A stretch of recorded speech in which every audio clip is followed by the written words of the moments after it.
Welcome to The Record Show, your virtual spin around the vinyl industry. Brought to you by Radio Wasteland Records. Yes, Midland has a record store. Here's your host, Jim Gleason.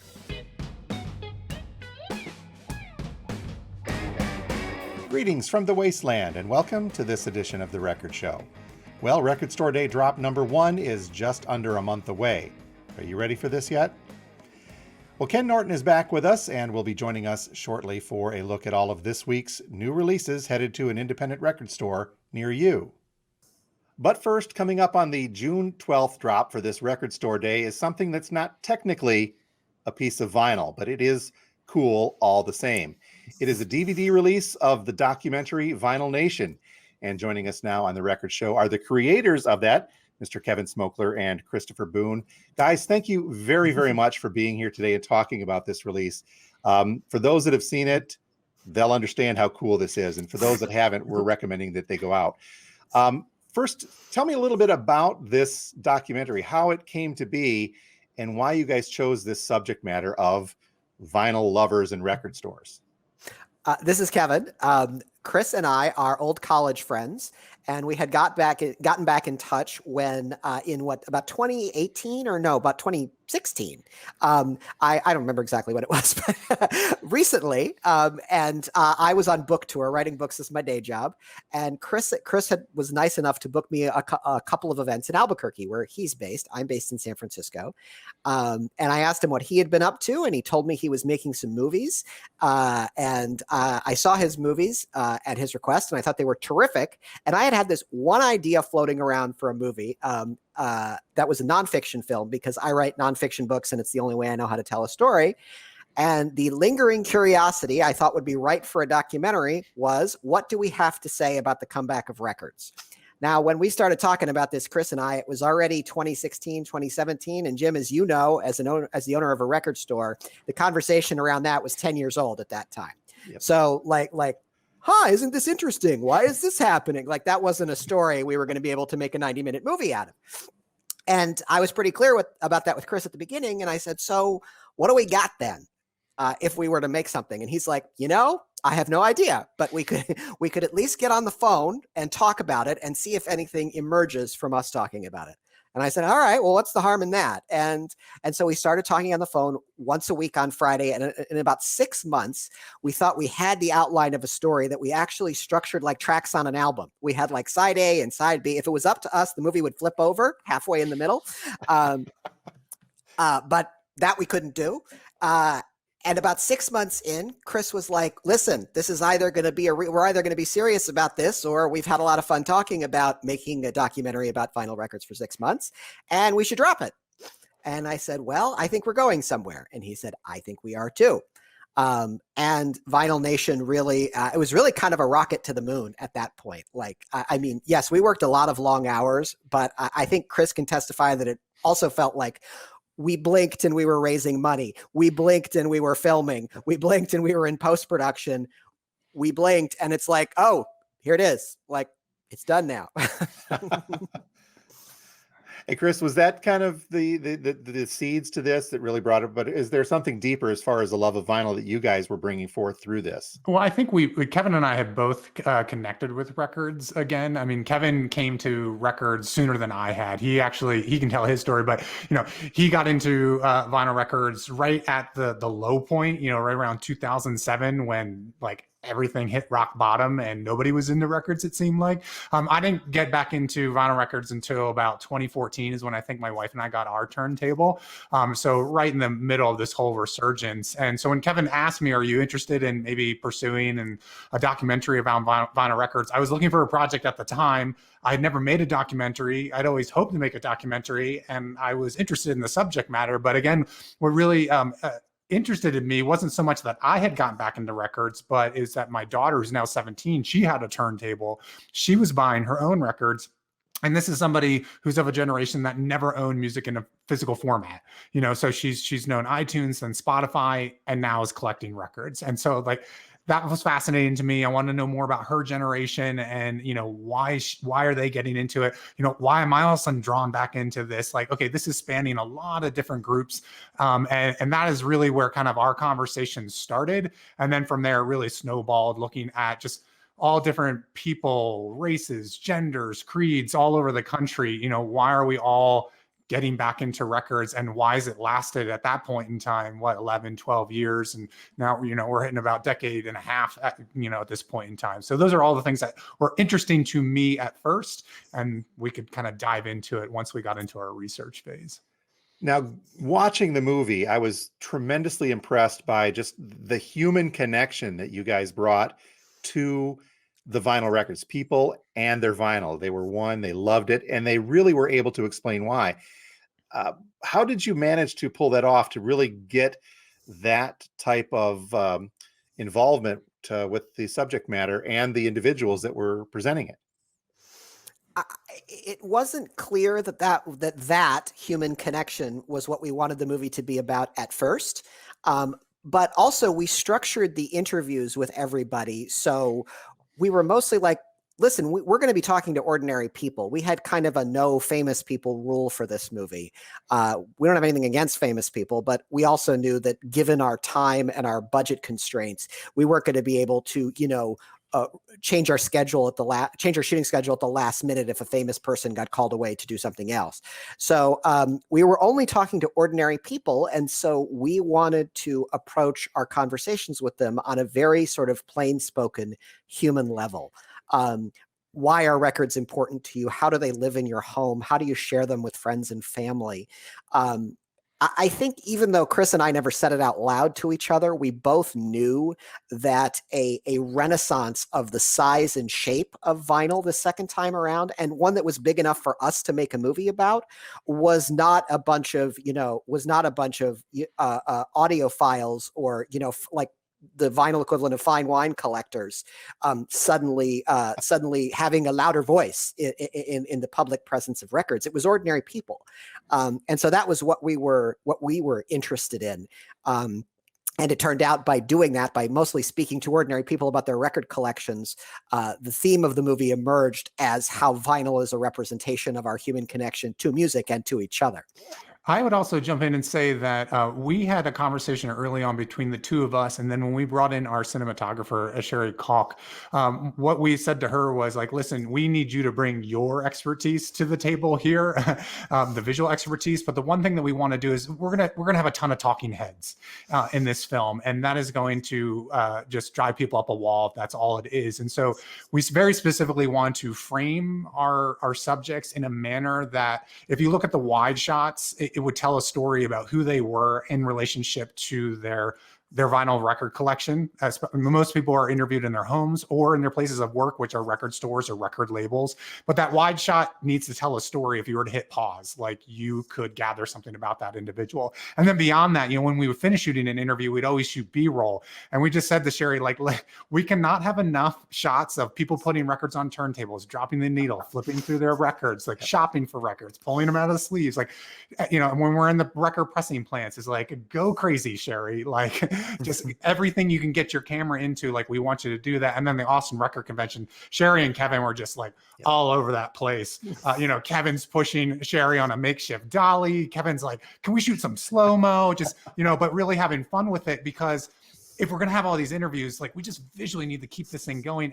And we don't have the budget to like buy footage. Like it needs to be our footage. And we had an amazing camera that Sherry got for our shoot. This, this Alexa that was just gorgeous, shooting 4K. So anyway, all that to be said is like visually we needed to tell a story because so much of it was going to just be people telling us a story. And we wanted to make sure that you were still engaged visually the entire time. Well, you did a great job both visually and in the storytelling aspect of that. It flows together so very nicely. Now, this film was originally slated for some regional and some festival releases in 2020. And we all kind of know where things went with that. Please tell me exactly how the onset of 2020 and the pandemic changed your plans to release this. our plan was we completed the movie in February of 2020, which is possibly the worst timing that we could have imagined. And we were unsuccessful getting into spring festivals. We applied to a very narrow range of spring festivals, and they all said no. And so Chris and I were just talking about what our next move was going to be when the pandemic hit. And at that point, we knew Record Store Day was coming up in April. We knew that every record store day in the country was going to be closed as a matter of law. And what were they going to do? Record Store Day, as you know, Jim, is the biggest sales day of the year. Yep. And so it was Chris's idea to offer the movie online for free, but I mean for free in general, but like you didn't have to have a subscription to anything, but you purchased a ticket to see it just as you would a movie in the theater. And we let independent record stores sell tickets, and they kept 100% of the profits. And it was Chris's idea. And he's like, it is the least we can do to this ecosystem that has been so good to us, not just for the movie, but for our whole lives. Like our lives as people who love music would not have been the same without record stores. And I was like, that sounds like a great idea. I don't know how we're going to make it happen. And Chris said, well, actually, I don't either. And so the whole thing was really put together with, Scotch tape and baling wire. But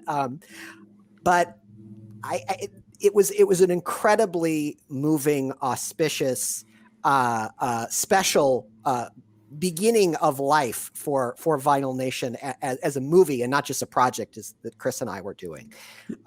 And I would just jump in too to say that we really owe a lot to Carrie Colleton at Record Store Day, the national organizing team. Carrie was supposed to be in our movie. She was a last minute addition to our interview slate, but literally we interviewed Sandy Bittman at Park Avenue CDs in Orlando, Florida. And we had mentioned to him that we hadn't been able to get a hold of anyone at Record Store Day National to talk with. And he said, oh, well, let me just call up Carrie. And so he calls up Carrie, and Carrie happens to live in Durham, North Carolina. And we were literally flying to Durham, North Carolina the next day. So we said, oh, okay. And so we got on the phone with her and like, hey, can we interview you? And she said, yeah, sure. And of course, because we had to squeeze her into schedule, we had to put her on the day that we were going to be flying. And we had made a rule up until that point, like no interviews on travel days because something's going to go wrong. So of course something went wrong. Like our flight got crazy delayed and we weren't going to get in until 10 p.m. And we had 2 interviews lined up the very next day, one in Winston-Salem, the other in Durham.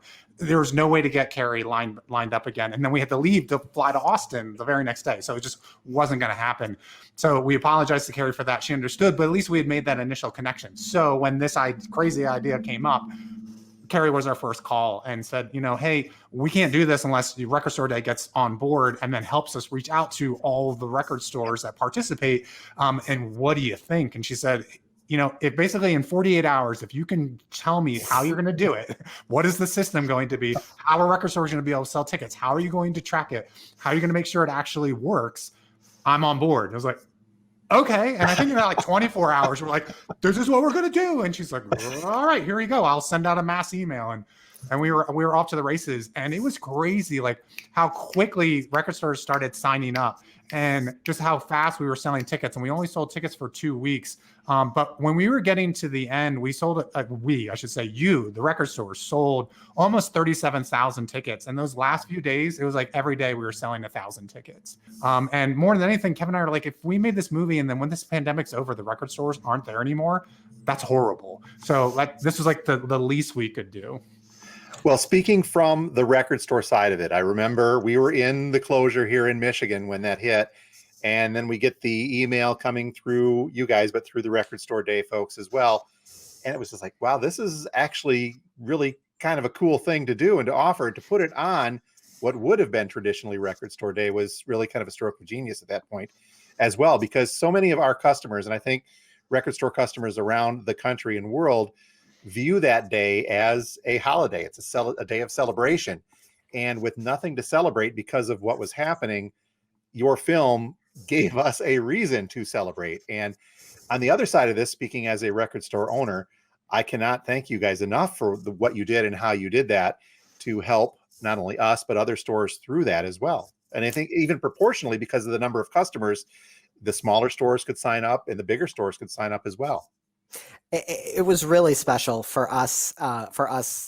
Also, I mean, we had some record stores that did live chats. People were sending us pictures from their living room saying, I live in Athens, Ohio, and if I was able to, I would have gone to this store today, but instead I'm at home watching your movies, and I'm just going to stay up all night listening to records afterwards. And it was just a tidal wave of that all weekend long. And Chris and I, while we were trying to keep things going technically, that was mostly Chris's job. And I was the front of the office person. I actually had the easier job because all I had to do was say thank you 10,000 times to record stores and their customers, and to Record Store Day, the organization itself, with Carrie as their point person. And everybody who had been behind the idea. Chris and I still talk about it over a year later, and we say, if our movie had been released under traditional circumstances, vinylnation would have gone on the festival circuit one thing at a time, and then maybe we would have done a road show, and then maybe it would have picked up distribution, but it would have been like essentially kind of a one town at a time story. And in this way, we made friends all over the world, like in a flash, in one weekend. And it will always be part of the story of Vinyl Nation. Like that was the most remarkable thing about it. And we realized $37,000 across all the stores that participated. It's not maybe a lot for each store. Some stores it was kind of a bonanza. Mm-hmm. And I think I said thousands of tickets. I meant thousands of dollars coming through, from like hundreds of tickets. I was like, wait, that's not right. But I think, like Kevin was saying, and you were saying too, Jim, that it's usually this holiday, and there was like this sadness that it wasn't going to happen. And to hear all these messages come through we were watching your movie in our own houses, but together. Like people were having basically watch parties and on Twitter live tweeting it and having a communal experience, and then reaching out to us afterwards to send us emails and messages and things like that.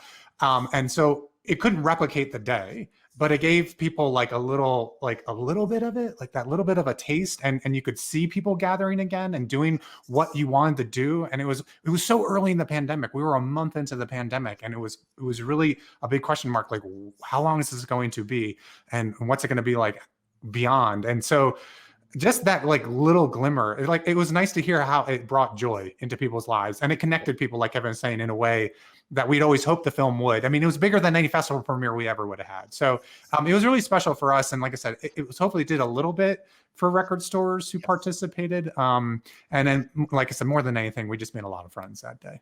And it was great. But this leads us to this year's Record Store Day, which now is 2 drops, but it's getting better. It's better than 3. But you guys have now made that reconnection with the Record Store Day folks to make this a physical product this time around. Tell us a little bit about how this came to be and Vinyl Nation as part of Record Store Day 2021. So what's the second part first? We always knew that the timing was right for a DVD release of this to happen on Record Store Day 2020, particularly when we found out that it was going to happen in June instead of April. I'm not sure we would have been ready if Record Store Day had happened in April like it typically does. But when we did find that out, and it was clear to us that everything, that the lifespan of this movie was going to be completely backwards and inside out and upside down from the way documentary films typically do these things, we said, well, we got to have a DVD come out on Record Store Day. And it has to, as best it can, typify everything that is grand and glorious and beautiful about records themselves. And so that's how we decided that it has to be in gatefold packaging, and we have to have both a standard and a Blu-ray, and it has to have foil stamping and be individually numbered, and it has to look like a beautiful record, even though it's our little movie tucked inside.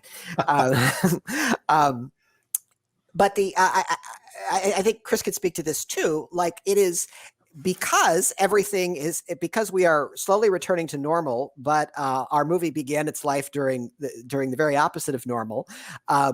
the DVD release is still, I mean, it's not the end for Vinyl Nation. It's kind of the adolescence of Vinyl Nation, wouldn't you say, Chris? Yeah, it definitely feels like we're like right in the middle of everything still. And yeah, usually the Blu-ray DVD release is like, that's it, the end, see you later, like done. And I think that's why doing something for Record Store Day not only made sense for the movie, but if we did something exclusive for record stores that participate in Record Store Day, it meant that this is the only way you're going to be able to get our movie in this packaging.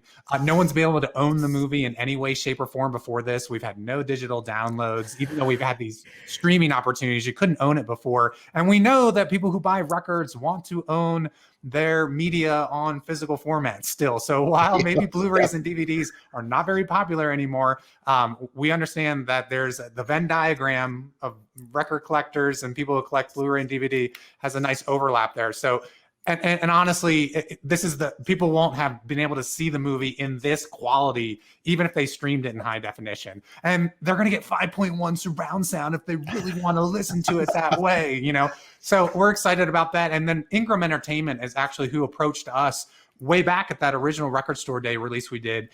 Steve Harkins reached out to us and said, hey, I love what you did with the record stores. Like, just let me know if we can help in any way, shape, or form. And most people, record stores know them, but the audience wouldn't know that they're a major wholesale distributor and they go out to record stores for a lot of products. And so Steve just kind of talked to us about what they could offer. And then when we said, we are now ready to do something for Record Store Day, and they ship to record stores all over the country for Record Store Day, he put us in touch with A to Z Media and said, let's try to figure out what we could do to make it special. So then all of a sudden we're off to the races with this special packaging, like things that neither Kevin nor I could even imagine. At first we were kind of like timid. We're like, oh, maybe it should look like this. And Steve's like, well, I don't know, why don't you do something crazy? And I was like, okay, well, could you guys make it look like a record, an album cover? And A to Z's like, we can do whatever you want. It's like, oh, okay, in that case, we want it to look just like a record. And we want foil stamping, and we want you to hand number it, and we want stickers on it, and we want to put the disc in a funny way. And, you know, all these things are like, sure, we can do all that. And Ingram's been a really good partner for us to actually make that happen. So really big thanks to Steve Harkins, his team there, the whole A to Z Media team. And also, we had to get it into the warehouses in time for Record Store Day. I mean, that was the thing when we talked to Carrie and said, hey, we want to do this. She said, that's fine. You just have to get it in the warehouses, you know, a month before the drop. So it's like, all right, let's go. We'll do it. So without all those partners, we wouldn't be able to do it. And yeah, we're just really excited. Neither Kevin nor I have held it in our hands. Like, we've only seen the photos. We ourselves are limited in our access to it. Like, we are only going to get one copy each. We have to pay for our one copy. Like that is how limited this is. So we really hope people get out to the record stores, and we hope people, you know, call their record stores and said, hey, did you order it for Record Store Day? Yeah. Like, I keep hearing from the Vinyl Nation guys, like, Ingram's still got a few left to sell. So we really hope people are like, I want my Vinyl Nation. And they're telling their record stores to make sure to stock it on June 12th. We certainly will here as well. And I'm actually really thankful because it'll fit right into the shelf in my various artist selections. Good. So one other quick question for you guys. Now, you mentioned that Vinyl Nation is in its adolescence with this release. Hopefully, for those that aren't able to score a copy on Record Store Day, will there be a wider release on Blu-ray and DVD physical, as well as you guys are also hitting the festival circuit now that things are getting back to normal? As far I can speak to the festivals, because that's sort of my area of responsibility, and Chris can speak to the future DVD really and different releases of the movie. We had a pretty hefty festival run this spring. I believe we were in 7 festivals this spring. Most of them were virtual. A few of them were in person. We are already in one festival for July. And we have a number of applications that will be coming back to us during the month of May, in which case we'll find out what else we'll be doing festival-wise come summertime. Now that Chris and I are both fully vaccinated, it does open up the possibility of us actually going to some of these festivals instead of waving at the attendees from the other side of a Zoom call, which would be great. There is a great record store and a great music community in basically every city in America. So we've applied to a number of bigger festivals, but also a number of regional festivals too. And if we can be there in person, we are very eager to check out record stores in Riverside, California, and in Des Moines, Iowa, and in Lincoln, Nebraska, and places like that. As far as whether or not it's going to be available on Blu-ray, DVD in a wider release, we believe in record stores, and so our release is a Record Store Day exclusive, and we're giving record stores a 90-day exclusivity window. There's not going to be another version available online. You're not going to be able to download it. You're not going to be able to rent it, other than these festivals where we are playing, because we're supporting them as well. That's the other avenue to see it. But we really want people to go to their local record stores and buy a copy. So we hope everyone scores a copy on Record Store Day. And again, there may be a few copies still hanging around after that. So it's definitely worth reaching out to your record store. If you missed it, or you went to your record store and it wasn't there, there still may be an opportunity. We can't promise because we haven't seen the final figures. So there may be a few copies, but they'll only go through the record store channels. And so that's how we want people to find it first. Later this year, most likely there will be a more traditional release, but it won't be in special packaging. And then also later this year is when we will be looking at more of the digital rentals, digital downloads. But we don't have a specific date set for that yet. So honestly, go to your record store on Record Store Day. That's your best bet right now. That's the best bet. Yeah. Well, cool. So where can folks see a trailer for this? Can they get more information about the film and you guys as well? Could you steer us to a online website to get all of this cool stuff? Sure. www.myspace. No, I'm just kidding. It's our website is vinylnationfilm.com. And the trailer is the first thing you'll see there, as well as information about us on the socials. We're on Facebook and Instagram, both at vinylnation.doc, D-O-C. Cool. Well, Kevin Smokler and Christopher Boone, you guys have made such a phenomenal film for record lovers, vinyl lovers everywhere, and record stores. Thank you very much for your work on this as well. And I can't say thank you enough for what you guys have done in this. It's our pleasure. We can't say thank you enough to you guys. Like, the record stores are why this movie was made. Yeah, we really appreciate how record stores have really come through during this pandemic. I know Kevin and I have been ordering records from a bunch of different record stores, and it definitely has kept things in a much better place in our household. So thank you to you guys. Well, best of luck with the Record Store Day release, and we look forward to seeing lots more from you guys down the line as well. But thank you again for being here. You're welcome, Jim. Thanks again. Thanks, Jim. Joining us now on the Record Show, it's time once again to get caught up on all of the new releases headed to an indie record store near you. Mr. Ken Norton from Ingram Entertainment joins us today. Ken, how's it going? Going well. How you doing, Jim?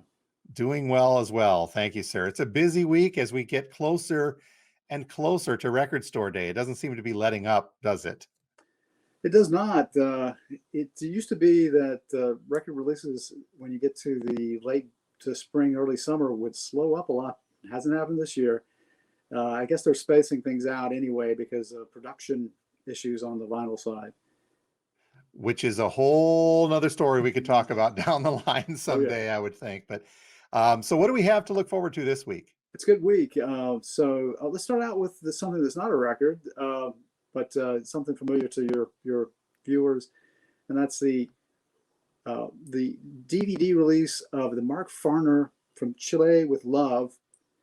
Mark Farner from Grand Funk Railroad. It's autographed. Every DVD is autographed.